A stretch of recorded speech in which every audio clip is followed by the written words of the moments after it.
All right, we're here with head coach Rechelle Turner after the Racers win here on Senior Day. We'll open it up for any questions at this time. This had to be a hard game to prepare for because you knew it was going to be emotional, and getting past all that can cause problems on game day, right? Sure.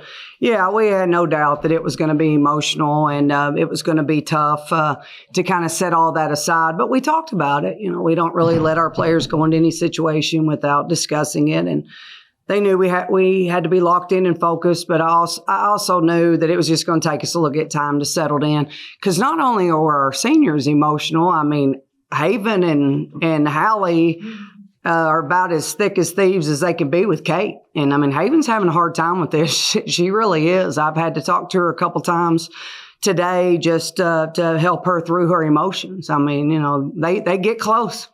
And they love each other, and when one chapter gets close to ending, they never know what's ahead, obviously. But I was proud of the way we kind of held it together, and it wasn't our best performance by any means, but it was good enough to do what we needed to do today. Late in the first half, getting that run, they were trying to get within 5, they never could. Y'all pushed to 16. How important was that? Oh, it's real important. We wanted to get the number up as much as we could, and we wanted to get the pace up. I think we'd only shot 11 threes at half, and I think maybe only shot 21 for the game, which is extremely low for us.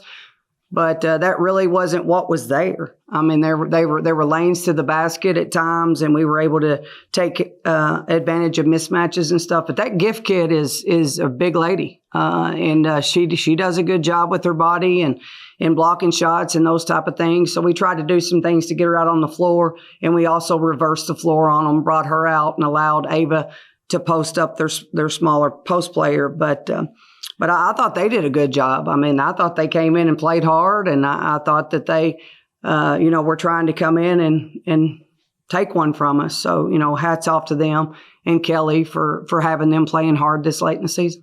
Walk me through pregame. I was just out there handing out frames and everything, and then when it's banner time.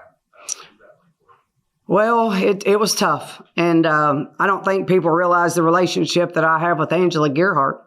She was a water girl for years, traveled with us to all the games when I was coaching at Murray High, and then eventually, right at the time she was able to play, that's when we came to Murray State, and Coach Faust coached her, and Lillian and Greg have been a big part of my life for a long time, so seeing that family walk towards me was emotional to begin with, and then just seeing the girls come out there, with their families, and it's just so much appreciation in my heart because those families trusted me, and they said yes to me and our program, and that's what makes me forever grateful to these young women and their families, because as a parent, that's not an easy thing to do, especially the distance that some of these young women are from home. So it's just a sense of gratitude and thankfulness as they come to me, and just a sense of pride in what they've been able to accomplish. I didn't want Caitlin to get away from me, so I said, hold my hand. She's like, huh? Like, that's not something we normally do. So I kind of grabbed her hand because I thought if she starts to walk off, I don't need her to walk off. And about that time, they started the announcement. I just said, look up. And I just kind of looked at her as they dropped it, and tears filled her eyes. And I just said, you deserve this. I said, and I hope you know that. And, it was just kind of an emotional moment, but just the most humble, best player that I've ever been around. If I was as good as she is, I'd talk smack on every play. I mean, y'all know that's who I am. So I'd be giving it to people left and right, but that's just not who she is. And she just had a big smile, but I know in her heart of hearts, when she has time to kind of take it all in, how much it's going to mean to her. On the flip side, in the final minutes, getting them to come off that last time and that final hug, what was that like? Yeah, and I just told them how proud I was of them, and I loved them, but I said, guys, we've got a lot more basketball to go. I mean, this is not it. We have a lot to play for. And so I just wanted to remind them that although this is the last time on this court, our best basketball's got to be ahead of us. And so just that reminder. And again, just, want them to know I love them and I appreciate them. How hard is it to come out of this game with the emotion being so high, having a great win in the final home game, knowing there's 2 more on the road and a whole conference tournament ahead? How hard is it going to be to get everybody locked back in and focus on what's ahead and trying to push for that championship? Well, there's a lot to play for this next week, so I think getting them locked back in won't be an issue, but I know for a fact that the last 2 games on the road are not going to be easy. There's going to be a lot of emotion to it. There's going to be a lot of, trying not to look ahead at what's to come. But, we just have to make sure we take it one day at a time. These kids have been very mature and they've handled themselves very well throughout the year. We'll take tomorrow off and then we'll go back to work on Monday. And the expectation will be that we will be a better basketball team when we play on Thursday. We were told Jenna got a warning from the official. Your reaction to that in the moment? Well, Jenna, the gift kid was following Kate around before we took the ball out, and Jenna decided to say I'd follow her around too because she's such a great player.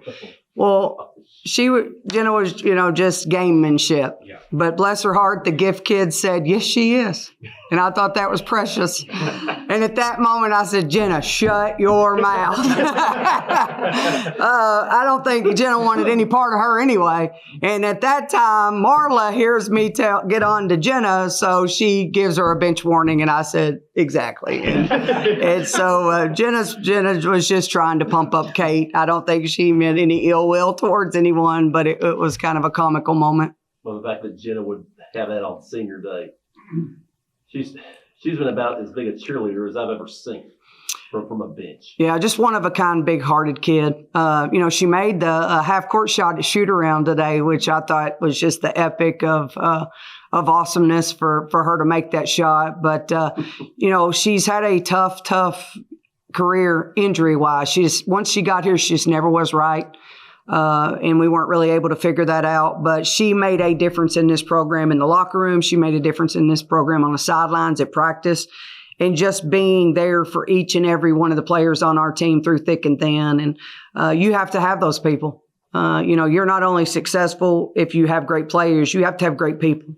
And she's one of those all-time great people. Was there any conversation, any ability whatsoever to just have her suit up and just walk out there ceremonially even today? Yeah, no, there wasn't. There wasn't. Just simply because physically she hasn't been able to do anything for a while, and that's really not who Jenna is either. Jenna, she's kind of the same as the rest of them. It's not about her, and she wanted it to be about the other seniors and to participate, and she just wanted to be who she is. And her role hasn't been to be on the court this season. We'll talk a little bit about the game itself. Callie Pope continues to find that rhythm, that form that she had early in the season. Yeah, she's just been playing really well, has a lot of confidence, making some shots, getting downhill. We got to get those turnovers down. She knows that. Sometimes, she tries to, anytime a player rears back to make a pass, nothing good's going to happen. And she has a tendency to do that. So I'm not going to say all good things about her because I want to challenge her to take care of the basketball a little bit more. But she's just playing really well. I thought her and Haven got downhill and kind of got us going at times. And they just play such a critical part in the pace of the game. Game seemed slower from you guys today. Was that credit to SIU's defense, or were there just things on y'all's end that weren't going quite properly execution-wise? I mean, you got to give them credit, but I think part of it was our motor just wasn't running as fast as it has been. And again, no excuses because we don't make them. I was aggravated, angry at times with the sometimes lackadaisical effort. We didn't play with perfect effort today, but I thought that for the circumstances and the emotion that went into it, that there were stretches that we played pretty well, but there were stretches that we didn't. And I thought at times we got away from the things that help us be great with our execution and maybe took some bad shots. But all in all, we scored 87 points, but we gave up 64, which I thought was a little much. But, we were able to get everybody in the game and for everybody to be able to enjoy the last game of the year at home. You also started out, I think, 0 for 8 That's hard to come back from, and y'all had to leave at the end of the first quarter. Yeah, I didn't expect us to start out great. I really didn't. Ava misses 2 free throws. Ava never misses 2 free throws. So I was like, we just got to get the tears out of our eyes and get locked in. But I thought eventually we did. It wasn't our best game. We got a lot of work to do because the one thing about these last games is you got to be playing your best basketball when you go to Evansville. So regardless of the score, regardless of the opponent, we've got to be able to execute on both ends of the floor.